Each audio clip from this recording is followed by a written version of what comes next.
Before we even get going, I just want to state, I do believe that this pistol brace ruling isn't going to go anywhere. There's too many holes in it.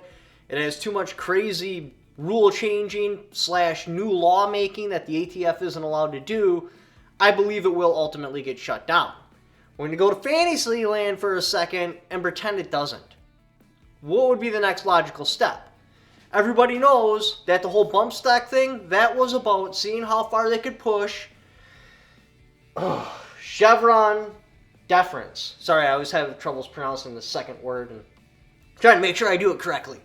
So it was all about Chevron deference, because if they were able to get away with that with bump stocks, well, then they just started applying it to everything. Like, everything, including this pistol brace thing. That was one step into the pistol brace ruling. But the biggest step they're making in the pistol brace ruling is ex post facto law. So, essentially what we're looking at here is with the pistol brace ruling, they have it buried in the comment section, but it is there. I'll post it right here just so you guys know. Essentially what they're saying is that any imported pistols that had a pistol brace attached onto it, or later got a pistol brace attached onto it, will forever be illegal because it breaks 922R. Therefore, even if you make it 922R compliant now, it's still illegal because it gets frozen in the time of manufacturing. Now, I believe the original test for ex post facto to see if they could slip it through the court system was actually with Justin's case.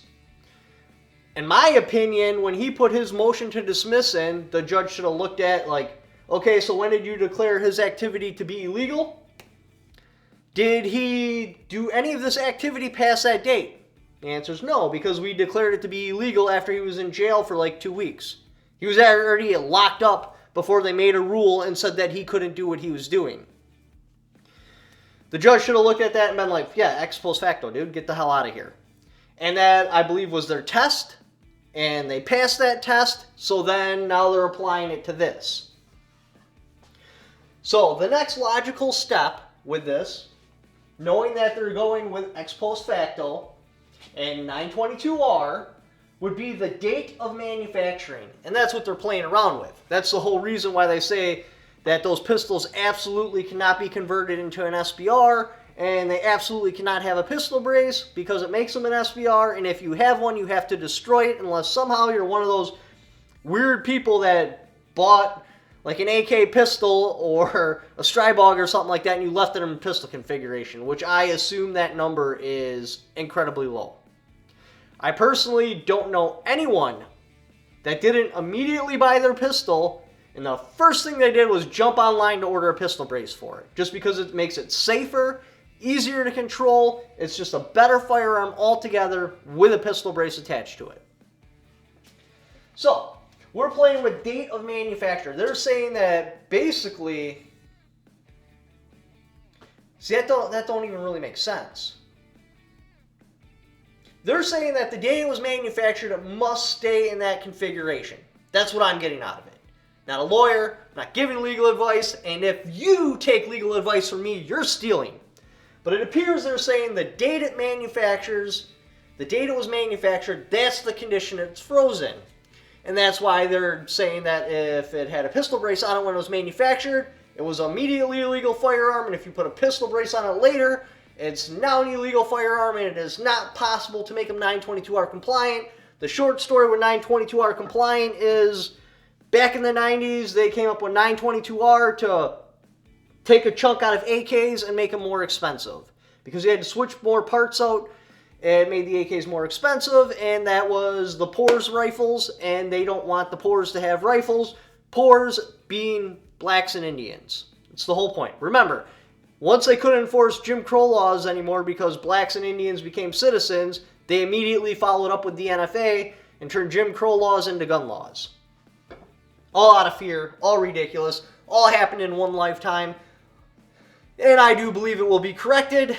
Maybe not in my lifetime, but I'm hoping in my grandkids' lifetime the Second Amendment will be there and doing what it's supposed to do, which is a letter to the government letting them know what gun laws they're allowed to do, which is absolutely zero.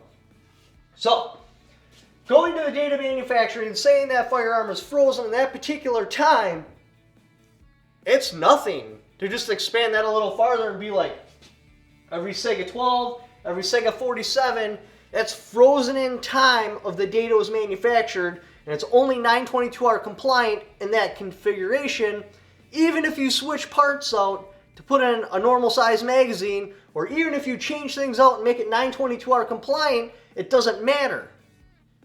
Because you changed it and you put a high capacity magazine in it and it's frozen in the configuration it was manufactured, that is an illegal firearm. The LEM4s, if they have more than 5 rounds or 4 rounds or whatever the hell they come with factory, should you change that, that will forever be an illegal firearm because it's frozen in time the date it was manufactured. It doesn't matter if you change parts out because that's not the configuration it was manufactured in, and only the configuration it was manufactured in is 922R compliant. Because they were straight up like those pistols, yeah, you can't make those an SBR. It doesn't happen. You can't make them 922R compliant, and you can't make them an SBR. They were very clear about this. Again, I'll post the stuff right here. I also foresee them looking at all the tax stamps they have on those imported pistols as SBRs and revoking them. Now, will this happen tomorrow, the next day? No. I think first off, they have to see if this pistol brace law will stand, and if it does stand, yeah, that would be the next step. All SBRs, that like people pay tax stamps, they have an actual SPR, they made it 922R compliant, will get revoked because they'll be like, no, it's frozen in time on when it was manufactured, and you can't take it out of that configuration, otherwise it's no longer 922R compliant. SKSs are really hard to make not 922R compliant. Mac 90s, any of those rifles where it was just simply changed out a trigger, a couple of springs, maybe a 4-plate, something like that, and now you can put in the proper size magazine, or you can put in the amount of rounds it's supposed to have. I truly believe if this pistol thing don't fall, that will be the next step. First you'll hear like, oh, hey, all of a sudden I got my tax stamp denied, even though it's been approved for years, because the ATF has no problems doing a 180, changing their mind about something and taking people to jail because they changed their mind. So I think it would start off first with a whole bunch of people on the internet being like, I don't know why, but my tax stamp got denied.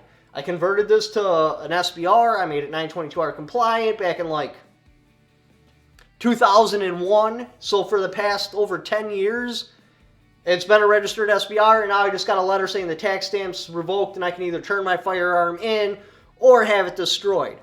And then once that goes through, should that stand and it doesn't get struck down, then all of a sudden they'll put out like some sort of opinion letter that, hey, you can't change the rifle that is 922R compliant or shotgun.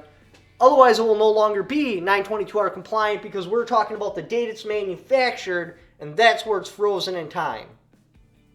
So, I honestly think that's where it's going to go. Because they're trying to test and see how far they can get away with ex post facto. They already did a sampler with Justin's case. That sampler passed. Now they're doing a more widespread sampler with this particular case, which is the pistol brace case. And if this pass and they get reinsured over and over and over again, that ex post facto doesn't mean anything to them, and they can go back in time and charge you with crimes years before they were a crime, well, boom, there we go. Now the reason they're able to get away with the ex post facto is because they're like, okay, so the NFA has been in place since 1934, the GCA since, 1968 or 86. So basically, regardless how you slice the pie, you've actually been breaking the law, or this rifle's been breaking the law since the day it was manufactured, because the law goes back prior at least to 86, depending on what law we're talking about, or in the case of 922R, 1990. We just had a brain lapse and we didn't realize it.